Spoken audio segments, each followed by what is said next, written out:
오늘 우리에게 주시는 하나님의 말씀은 구약성경 시편 27편 1절로부터 6절까지의 말씀이 되겠습니다. 구약성경 820면에 있습니다.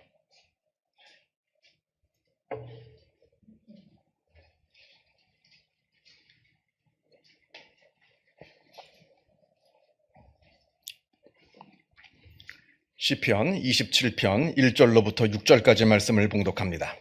이 계시의 말씀을 봉독할 때에 살아계신 하나님의 음성을 다 함께 들으실 수 있기를 바랍니다.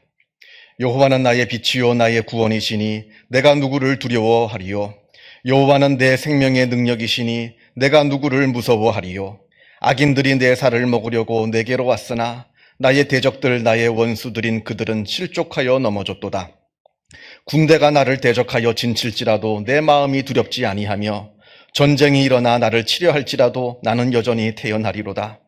내가 여호와께 바라는 한 가지 일 그것을 구하리니 곧 내가 내 평생에 여호와의 집에 살면서 여호와의 아름다움을 바라보며 그의 성전에서 사모하는 그것이라.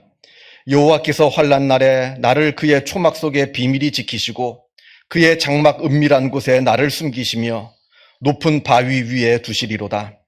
이제 내 머리가 나를 둘러싼 내 원수 위에 들리리니 내가 그의 장막에서 즐거운 제사를 드리겠고 노래하며 여호와를 찬송하리로다.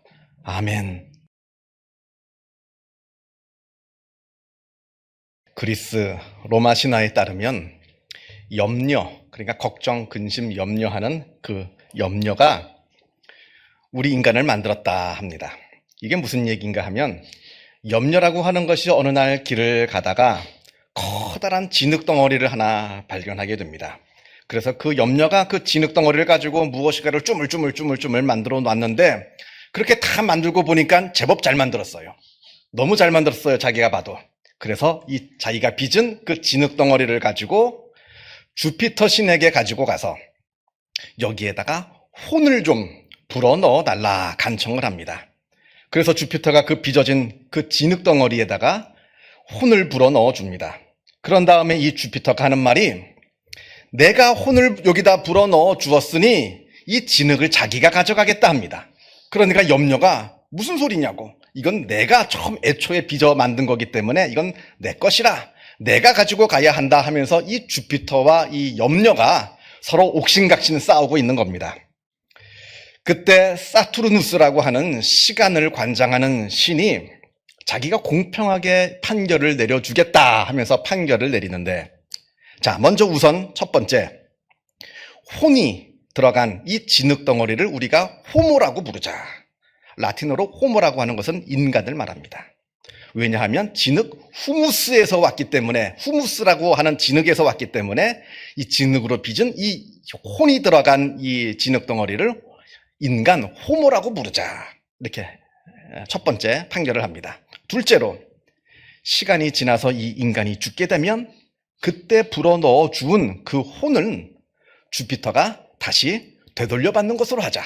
왜냐하면 그 혼은 주피터 것이니까 이 인간이 죽은 다음에 그 떠나간 혼은 주피터가 다시 도로 가져가는 것으로 하고, 그 혼이 떠난 그 육체는 흙에서 왔으니 땅이 가져가는 것으로 하자. 이게 두 번째 판결입니다. 그리고 마지막 세 번째 판결은, 그러나 무엇보다도 염려가 인간을 처음 빚어서 만들었으니 적어도 인간이 살아있는 동안만큼은 이 염려가 인간을 지배하도록 하자 했답니다. 그래서 인간은 평생을 살면서 염려와 불안의 노예로 살게 되었다 합니다. 물론 이 이야기는 무슨 주피터 신이 나오고 무슨 신이 나오고 해서 합니다만 종교적인 이야기는 아니고요. 이 이야기는 인간의 본질적인 특성이 무엇인가 하는 아주 철학적이고 심리학적인 그러한 이야기입니다. 바로 인간이라고 하는 존재는 태생적으로부터 염려와 불안에 의해 지배되고 있는 그러한 연약한 존재이다. 이것을 말해주는 겁니다. 이건 성경을 봐도 더 정확하게, 더 확실하게 우리가 알 수가 있습니다. 창세기를 보게 되면 아담과 하와가 선악과를 따먹은 후에 하나님의 낯을 피하여 나무들 사이에 숨습니다. 그때 하나님이 아담을 찾으십니다. 아담아, 아담아, 내가 어디 있느냐? 이렇게 하나님께서 부르시는데 그때 아담이 나무들 사이에 숨어서 하는 말이 뭐라고 대답을 했냐면 내가 동산에서 하나님 소리를 듣고 내가 벗었으므로 두려워하여 숨었나이다. 내가 벗었기 때문에 두려워서 숨었다고 합니다. 무슨 하나님께 벌을 받을까봐 그게 두려워서 숨은 게 아닙니다. 자기가 벌거벗은 줄을 알고 그것이 두려워서 숨었다고 합니다. 무슨 말입니까?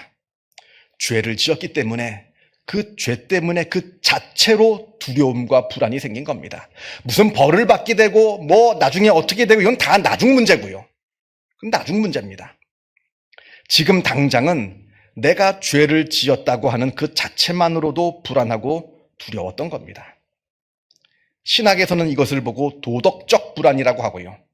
이것을 심리학의 용어로 바꾸면 수치심입니다. 도덕적 불안과 수치심은 같은 겁니다. 그러니까 인간이 타락하자마자 타락 이후에 처음 갖게 된 인간의 심리 상태가 바로 불안과 두려움이었다는 겁니다. 그때부터 우리 인간은 불안과 두려움 속에서 쌓여서 살아가고 있는 겁니다. 구약 창세기를 쭉 읽어보신 분은 아시겠습니다만 창세기는 인간의 죄악의 역사를 기술합니다. 아담과 하와가 범죄를 한 이후에 그 인간은 어떠한 죄악들을 저지르면서 살아왔는가, 그 역사가 쭉 창세기에 나옵니다. 그러나 그 죄악의 역사를 우리가 자세히 읽어보면 그것은 또한 불안의 역사이기도 합니다.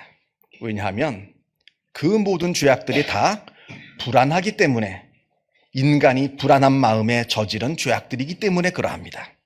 자, 먼저 창세기 4장에 형 가인이 동생 아벨을 살해합니다. 최초의 살인사건이 벌어졌습니다. 하나님께서 동생 아벨의 제사만 받아주시고 자기의 제사는 받아주지 않으시니까 질투하여서 동생을 죽인 겁니다. 그러나 그 내면을 깊이 들여다보면 질투 이전에 이미 가인의 불안이 보입니다. 하나님께서 자기를 받아주시지 않으면 어떡하는가 하는 그 불안, 바로 버림받는 것에 대한 불안이 먼저 있었던 겁니다. 그 다음에 창세기 11장을 보게 되면 바벨탑 사건이 나옵니다. 인간들이 자기도 하나님처럼 높아지겠다고 아주 거다라고 높은 탑을 쌓습니다만 그때 저들이 바벨탑을 쌓게 된 이유가 다 불안이었습니다. 창세기 11장을 읽어보면 우리가 탑을 쌓아서 흩어짐을 면하자. 다 서로 뿔뿔이 흩어져서 세상에 나 혼자만 남게 되면 어떻게 하는가 하는 그 불안, 바로 홀로 남는 것에 대한 불안, 바로 고독에 대한 불안 때문에 바벨탑을 쌓은 겁니다. 그 다음 12장을 보면요. 아브라함이 애굽에 가서 자기 아내 사라를 자기 누이라고 속입니다. 사라가 너무 예쁘니까, 사실 저는 좀 이해는 좀 되지는 않습니다만 한번 천국에 가면 보고 싶어요. 아마 둘 중 하나일 겁니다. 아브라함이 콩깍지가 씌었던지 아니면 진짜 굉장한 미인이었던지 모르겠습니다만 아무튼 자기 부인이 너무 예쁘니까 애굽 사람들이 자기 부인을 뺏어갈 때 자기를 죽이고 뺏어갈까 봐 그게 불안해서 거짓말을 합니다. 내 누이라고, 부인이라고. 내 부인은 누가 잡아가든 말든 상관없이 나만 살면 되겠다 하는 마음에서 내 누이라 하면서 그 부인은 잡혀가고 자기만 멀쩡하게 살아있는 겁니다. 바로 죽음에 대한 불안입니다. 그러니까 인간이 가지고 있는 이 모든 문제들, 그 내면에는 반드시 불안이라고 하는 심리 상태가 놓여 있다는 겁니다. 2차 세계대전 때요. 2차 세계대전 통틀어서 미군의 사망자 수가 약 30만 명입니다. 더 정확하게 얘기하자면 29만 1천 몇 명 그렇게 됩니다. 아주 많은 젊은이들이 전쟁터에서 죽었습니다. 그런데 더 놀라운 것은 그 동일한 기간 동안에 자기 아들이나 자기 남편을 전쟁터로 보낸 그 가족들 중에서 그 불안과 두려움 때문에 병에 걸려 죽거나 아니면 자살해서 죽은 자의 수가 무려 100만이라 합니다. 전쟁터에 끌려가서 전쟁터에서 죽은 사람의 수는 30만인데 그것 때문에 불안에 떨다가 죽은 사람이 무려 100만이라 합니다. 물론 이 100만이라고 하는 숫자가 정확한 통계의 숫자인지는 모르겠습니다. 그러나 아무튼 굉장히 많은 수가 그렇게 불안과 두려움에서 죽었다는 것은 분명합니다. 불안과 두려움이라고 하는 것이 전쟁보다 더 무서운 것이라고 하는 것을 우리에게 지금 말해주고 있는 겁니다. 성도 여러분, 여러분들은 지금 불안과 이 두려움의 문제를 어떻게 해결하고 계십니까? 여러분들 마음속에도 이 불안과 두려움의 마음이 있을 거 아닙니까? 이것을 지금 어떻게 해결하고 있느냐 하는 말입니다. 제가 TV나 유튜브나 아니면 책이나 여러 매체들을 통해서 볼 때마다 참 안타까운 것이 일명 삼류 심리학자들이 나와가지고 이 불안과 두려움의 문제를 해소하는 방법으로 무슨 취미를 가져라, 자기의 일에 집중해라, 무슨 다른 생각을 해라, 다른 생각에 골몰하고 집중하라 합니다만, 그러나 분명한 것은 그것으로 우리의 불안과 두려움의 문제는 결코 해결되지가 않습니다.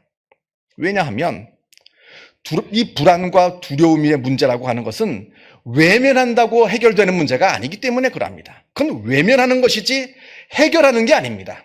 그냥 내가 쳐다보지 않고 처음 내 마음 깊숙한 곳에 넣어두고 있기만 하면 나도 모르는 사이에 그 불안과 두려움이 더 커져서 결국에는 나를 집어삼키게 되고 말 것이기 때문에 그러합니다.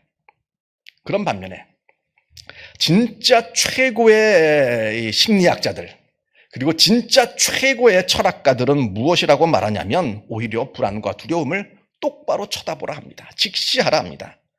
절대로 취미나 아니면 내 일이나 아니면 쾌락이나 다른 것으로 내 시선을 회피하고 도피하지 말고 오히려 내가 갖고 있는 불안과 그 두려움을 똑바로 쳐다보아야 그래야 해결책을 발견할 수가 있다 말합니다.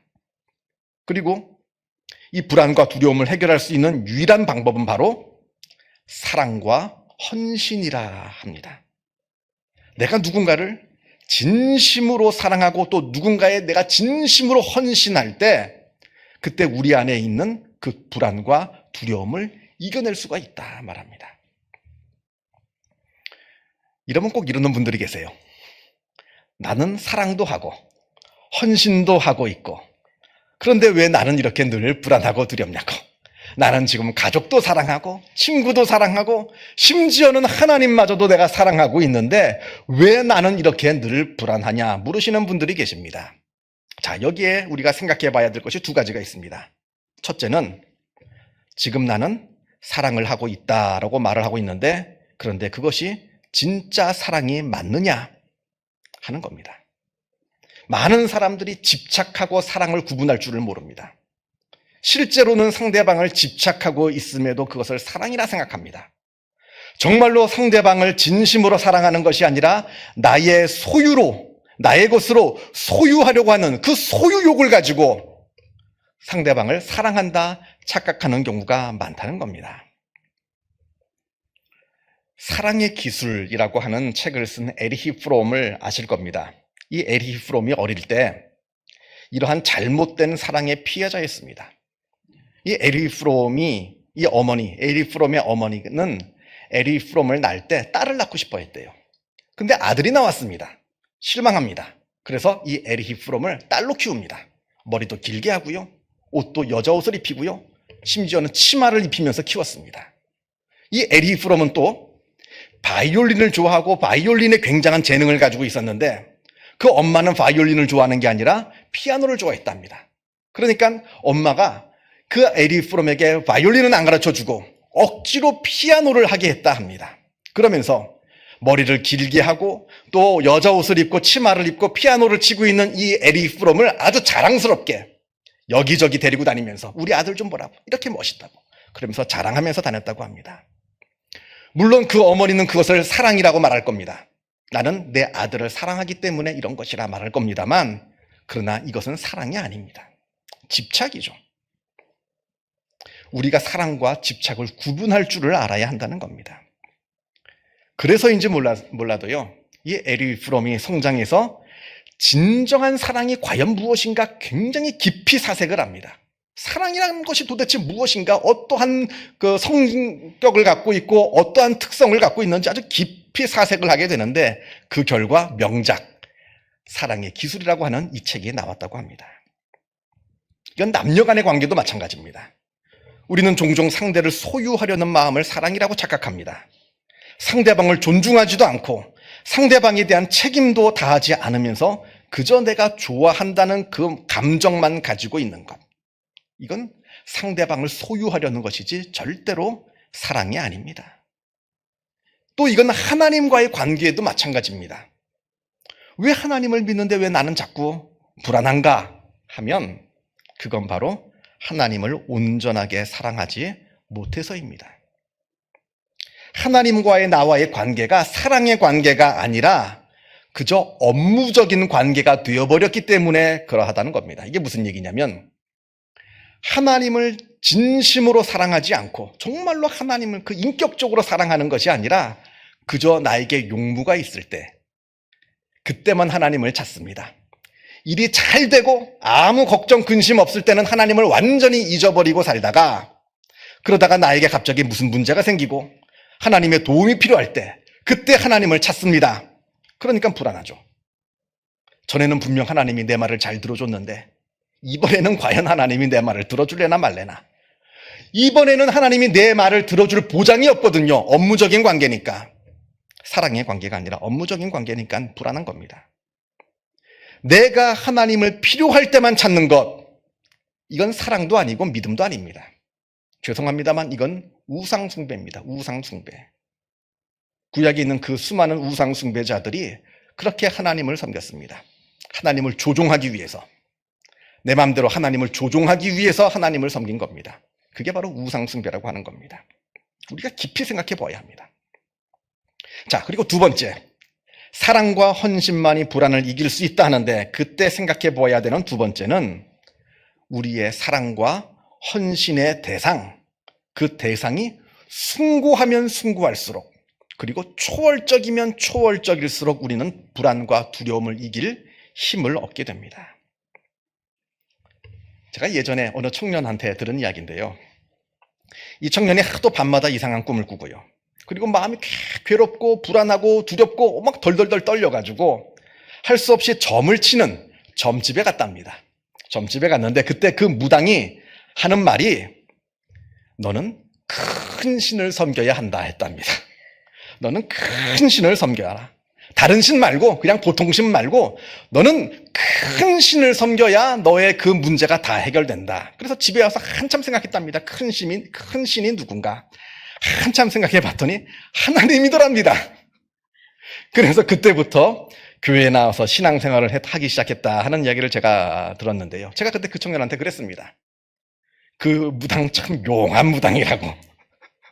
그네가 다른 무당은 인정하지 않는데 그 무당만큼은 내가 인정한다고 제가 그랬던 기억이 납니다. 아무튼 우리가 사랑과 헌신을 하되 그 대상이 가장 크고 가장 높으신 하나님을 향할 때 우리 안에 있는 불안과 두려움의 문제가 해결될 수가 있는 겁니다. 오늘 본문을 보겠습니다. 오늘 시인은 여호와는 나의 빛이요 나의 구원이시니 내가 누구를 두려워하리요. 여호와는 내 생명의 능력이시니 내가 누구를 무서워하리요. 이렇게 노래합니다. 그러면서 지금 시인이 자기가 처해 있는 그 상황을 2절부터 이야기하는데 2절부터 보게 되면 악인들이 내 살을 먹으려고 왔다 합니다. 마치 늑대나 사자처럼 포악한 자들이 나를 죽이려고 나에게 온 겁니다. 그뿐 아닙니다. 3절을 보게 되면 나 하나를 잡기 위해서 큰 군대가 진을 치고 기다리고 있다 합니다. 그리고 3절을 계속해서 더 보면 이제는 군대 정도가 아니라 나라 전체가 나 하나를 잡기 위해서 전쟁을 일으켰다 합니다. 아주 큰 위기 가운데 지금 놓여 있죠. 처음에는 맹수 같은 그 포악한 자들이 나를 죽이려 오고, 그 다음에는 대규모의 군대가 진을 치고 기다리고 있고, 그 다음에는 나라 전체가 나를 잡기 위해서 전쟁을 일으켰습니다. 그런데 이 시인은 그럼에도 불구하고 나의 마음은 두렵지 않고 오히려 태연하리로다 이렇게 노래합니다. 왜요? 어떻게 이럴 수가 있는 겁니까? 그 이유가 바로 4절에 나옵니다. 내가 여호와께 바라는 한 가지 일, 그것을 구하리니 곧 내가 내 평생에 여호와의 집에 살면서 여호와의 아름다움을 바라보며 그의 성전에서 사모하는 그것이라. 지금 온 세상은 요동치고 나를 죽이려고 날듭니다만 지금 이 시인의 마음은 하나님께만 향해 있습니다. 하나님을 사랑하는 마음, 하나님께 헌신하려고 하는 마음, 내가 하나님을 사모한다, 이렇게 노래합니다.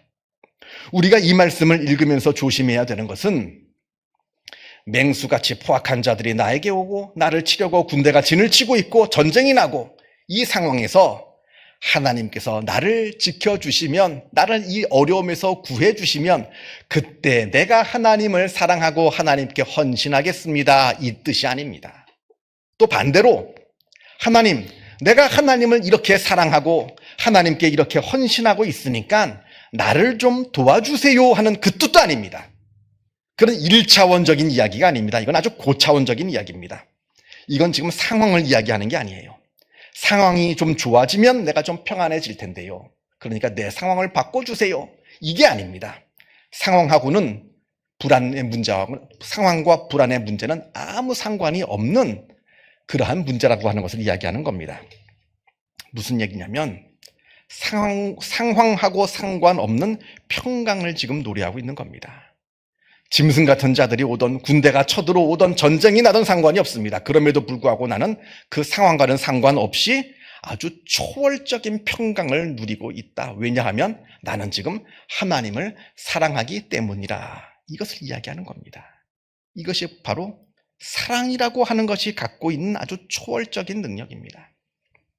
그러나 그렇다고 해서 하나님께서는 나를 도와주시지는 않고 나를 그 어려움에서 건져주시지는 않고 그냥 내 마음 가운데 평안한 마음만 주신다, 그것도 아니에요. 분명 하나님은 우리를 도와주시죠. 그러나 우리가 분명히 알아야 하는 것은 아무리 하나님께서 우리를 지켜주시고 수많은 기적을 베풀어 주셔도 우리 마음이 불안하면 그냥 불안한 겁니다. 상관없어요. 아무리 하나님께서 놀라운 것들을 보여주셔도 내 마음이 불안하면 그것과는 상관없이 그냥 불안한 겁니다. 그렇게 놀라운 기적을 경험하고서도 그 속에서 불안하면 어쩔 수 없다는 겁니다. 여러분들 과거를 한번 되돌아보세요. 과거에 이건 정말 하나님의 기적이라고밖에 말할 수 없다는 일들이 있을 겁니다. 그렇게 고백하는 사람들 제가 많이 들었어요. 목사님, 어떻게 이런 일이 나에게 벌어지죠? 이런 일이 벌어집니다. 하나님의 놀라운 일입니다. 이렇게 나를 하나님께서 지켜주셨습니다. 그 놀라운 경험을 기적을 경험하고도 여전히 불안합니다. 무슨 얘기냐면 불안은 내 속의 문제이지 내 겉에 있는 환경의 문제가 아니라고 하는 겁니다. 온 세상이 고요하고 온 세상이 평화로워도 내 마음이 요동치면 나는 불안한 것이고요, 온 세상이 요동쳐도 내 마음이 고요하면 평안한 겁니다. 우리가 지난주에 보았습니다만 로마서 8장에 아주 위대한 바울의 찬양이 나옵니다. 그런즉 이 일에 대하여 우리가 무슨 말하리요? 만일 하나님이 우리를 위하시면 누가 우리를 대적하리요? 자기 아들을 아끼지 아니하시고 우리 모든 사람을 위하여 내주시니까 어찌 그 아들과 함께 모든 것을 우리에게 주시지 아니하겠느냐? 누가 우리를 그리스도의 사랑에서 끊으리요? 환난이나 곤고나 박해나 기근이나 적신이나 위험이나 칼이랴. 그러나 이 모든 일에 우리를 사랑하시는 이로 말미암아 우리가 넉넉히 이기느니라. 내가 확신하노니 사망이나 생명이나 천사들이나 권세자들이나 현재일이나 장래일이나 능력이나 높음이나 깊음이나 다른 어떤 피조물이라도 우리를 우리 주 그리스도 예수 안에 있는 하나님의 사랑에서 끊을 수 없으리라. 하나님의 사랑이 환난이나 곤고나 박해나 기근이나 그 어떠한 위험에도 우리로 하여금 넉넉히 이기게 하신다 합니다. 여기서 말하는 하나님의 사랑은 물론 1차적으로는 하나님께서 우리를 향한 그 사랑을 말합니다만, 그러나 동시에 우리도 또한 하나님을 진실되게 사랑할 수 있어야 이 놀라운 기적의 사건이 일어난다는 겁니다. 기도하겠습니다. 사랑과 은혜가 충만하신 하나님 아버지, 감사합니다. 하나님께서 나를 하나님의 자녀 삼아 주시고 우리들의 삶을 지켜주시고 인도하여 주심에 주님의 은혜에 감사를 드립니다. 우리가 그 은혜를 바라보게 하여 주옵소서. 그리고 그보다 먼저 우리가 하나님을 진실되게 사랑할 수 있게 하여 주옵소서.